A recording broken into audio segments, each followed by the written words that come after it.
Coerência e coesão são duas palavras sempre muito frequentes nas provas de concurso, nas questões de interpretação de texto. São palavras cobradas na prática. Dificilmente uma banca vai cobrar o conceito de coerência ou o conceito de coesão.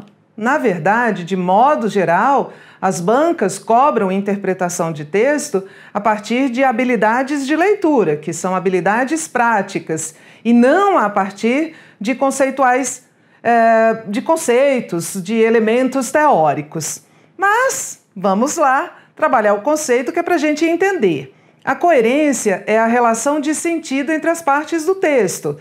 Decorre da conexão entre as partes, do alinhamento, decorre da unidade semântica, da não contradição entre as partes. A coerência está no nível das ideias. A coesão, por sua vez, está no nível das palavras, dos operadores linguísticos que são usados para conectar, para articular as partes do texto.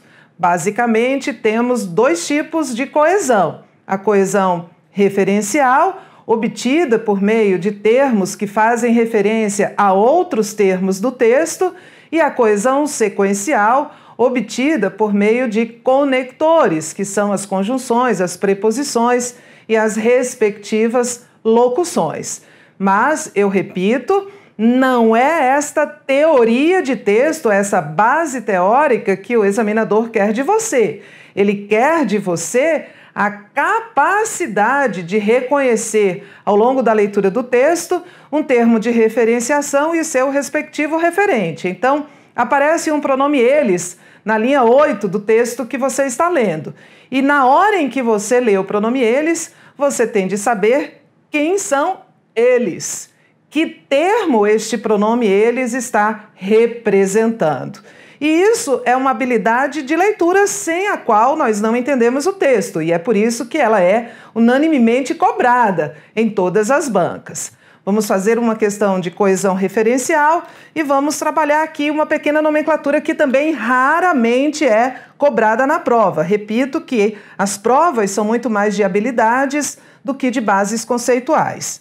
A coesão referencial basicamente é feita por meio de termos anafóricos, que são aqueles que retomam termos anteriormente mencionados, ou de termos catafóricos, que são aqueles que antecipam o que ainda vai ser dito.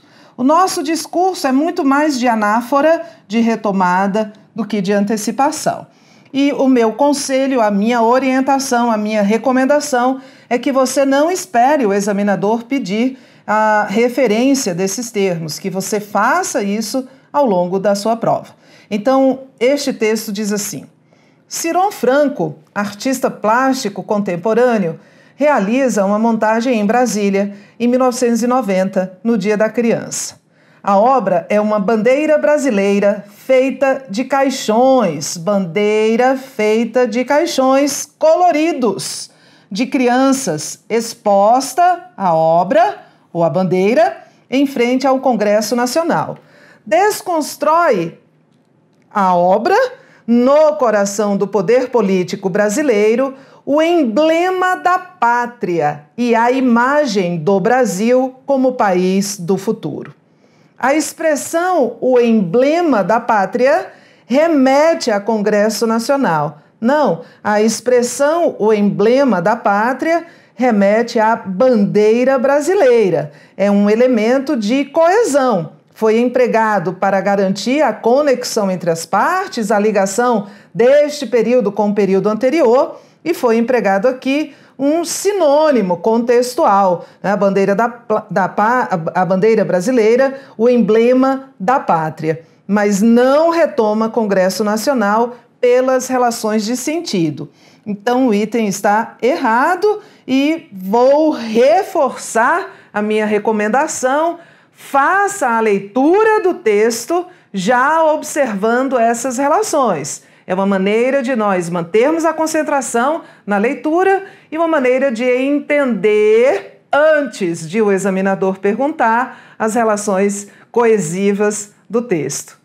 faça isso em todos os textos que você lê. Na verdade, a gente faz isso intuitivamente. A questão agora é fazer de maneira consciente para internalizar este procedimento de maneira mais racional e teórica. Bons estudos, um abraço.